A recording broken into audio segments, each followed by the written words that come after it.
one last question. Thank you. Thank you very much. Brian Jeffries. As Deputy Vice-Chancellor, you would naturally be interested in people being open in their mind and thinking to all avenues.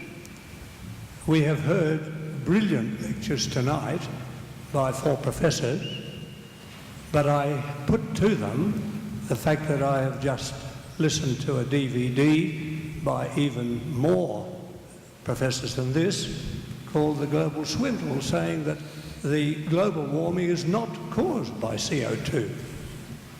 The global warming is a natural function. It has happened before in the past, same as we've had many ice ages, that the industrial development after the war did not cause an increase in CO2, and that this is not the cause. Therefore, we have to reduce the wastage of resources, but we have to adapt to this climate change, which they claim is a natural phenomenon.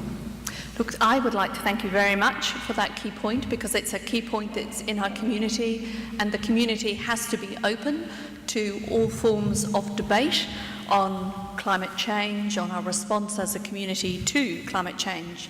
Now, unless we have anyone who wishes to take the climate change science perspective on that issue, Stephen. I'd like to say something, because in fact I had a bet this sort of question would come up. And I mean, the climate scepticism is very prevalent in the Australian community, and it's more prevalent in developing countries. So it needs to be addressed. Yeah, well, I'm not a scientist. I mean, I would just say, the National Academies of Science. I mean, the National Academy of Science of the United States, of the United Kingdom, France, Germany, Australia, China, India, I mean, they've all come out saying this is happening. So, you're not talking about 4 people up here or a DVD. You're talking about the global scientific community. And, I mean, that's good enough for me to think this is an issue worth working on. I mean, I'd say, I know the program you're watching, and I hope it's right. I hope that we're not causing global emissions, and that this problem that we think we face is that we've somehow got it wrong. But I think, as we've heard, the great weight of scientific evidence is that climate change is happening, and that even if you don't believe it, you should be saying, okay, well, there's a great risk here that it is happening. If the weight of evidence is 95% in favour of it happening, we need to at least deal with that risk. And that's why, you see all of the insurance companies running around saying, we can't insure certain risks because of climate change events anymore. You've got, governments taking action. And really, if at the end of the day, it just turns out to be a case of a risk mitigation measure, and we happen to transform our economies away from fossil fuels and pollution, and we have a much better, greener economy and a much more sustainable future, then it's in no one's really been harmed. Thank you. Look, I think that's wonderful, because we've opened up that full spectrum of debate and discussion, which was tonight's aims and objective. I'd like to say we've heard some absolutely outstanding examples of what can be done on the ground to change the economic health of both individuals and communities, and at the same time build a base of mitigation for climate change risk in those communities. We've heard a lot about deforestation and the difficulties in beginning to envisage how to overcome current practices to build a financial base against some complexities in the current negotiations between countries around their emissions trading scheme, which does not yet allow a dollar value to be put on those forests at risk. We've heard leapfrog often through the speakers' presentations, the hope that we're seeing communities who can leapfrog past some of the problems developed by the industrialised nations to renewable energy sources, low carbon sources, which will support economic development. But we've also heard that there is still a very narrow zone of support through the mechanisms that exist that don't yet pick up those most in need in those areas of the world we saw that were not lit up.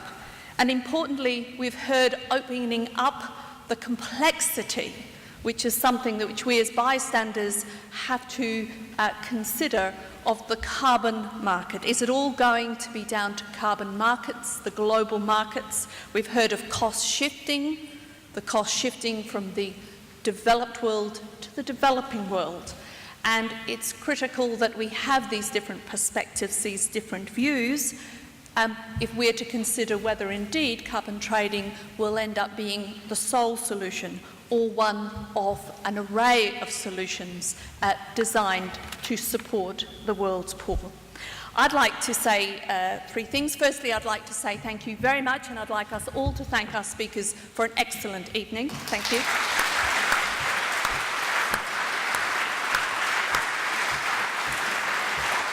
I'd like particularly to thank tonight's co-hosts, World Vision Australia, the International Women's Development Agency, and AusAid. I would like very much to thank the support of the Bob Hawke Prime Ministerial Centre at the University of South Australia, who, as always, has organised a most provocative, a most impressive event. And I'd like to thank all of those co-hosts. Before I finish this evening's presentations, I'm going to ask Clarissa Late, who's Communications Coordinator at the International Women's Development Agency, who will briefly outline a call to action on the issues that we've discussed tonight. It's not just about discussion, it is about action. The One Just Word series is not just about providing an opportunity to hear interesting perspective or about stimulating discussion. It's also about encouraging reflection on what we can do to build a more just and equitable future. The world is still at the early stage of new arrangements for carbon trading that will have a significant impact on economies and how they work.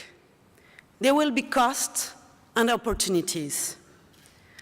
Those of you who want to see an end to poverty and discrimination need to get involved and speak up. We need to help and make space for the interests and voice of people in developing countries to shape decision-making.